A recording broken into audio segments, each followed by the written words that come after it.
গোশত পুড়ে পুড়ে আগুন ভিতরে ঢুকেছে, গায়ের রক্ত আর চর্বি গলে গলে পড়ে আগুনগুলো নিভেছে। ওই পিঠে যে গর্ত হয়েছে আজও পর্যন্ত সেই গর্ত মিটে যায় নাই।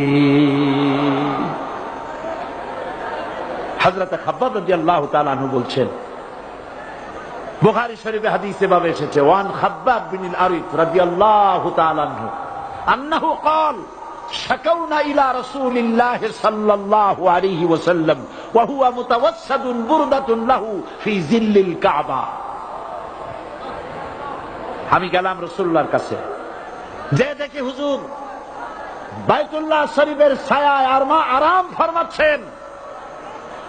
আমি কাছে গিয়ে বললাম, আলা তাস্তানসিরু লানা আলা তাদউ লানা ইয়া রাসূলুল্লাহ, হে রাসূল আপনি কি আমাদের জন্য দোয়া করবেন না? আপনি কি আমাদের জন্য আল্লাহর কাছে সাহায্য প্রার্থনা করবেন না? মার খেয়ে খেয়ে তো শেষ হয়ে গেলাম। শুনতেছেন আপনারা? আল্লাহর নবী উঠে বসলেন, বললেন, খাব্বাব শোনো, তোমাদের আগে যারা এই পৃথিবীতে এসেছিলেন দ্বীনের দাওয়াত দেওয়ার জন্য,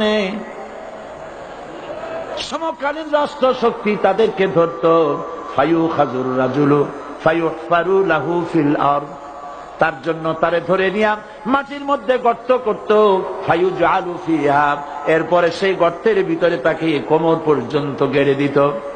সুম্মা ইউতা বিল মানশার, এরপরে করাত আনা হতো, ফায়ুদাউ আলা রাসিহি, এরপরে করাতটা মাথার উপরে রাখা হতো, ফায়ুজআলু নিসফাইন, এরপরে করাত দিয়া চিরে চিরে দিত, মানুষটাকে দ্বিখণ্ডিত করে ফেলে দিত।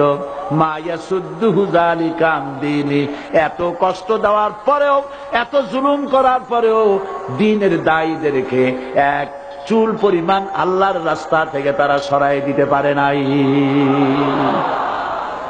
ওয়াল্লাহি, ও খাব্বাব, আমি আমার আল্লাহর নামে কসম করি। ও মুসলমান, কে কসম করতেছে?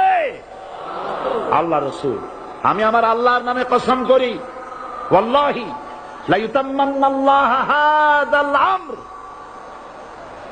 হাত্তা ইয়াসির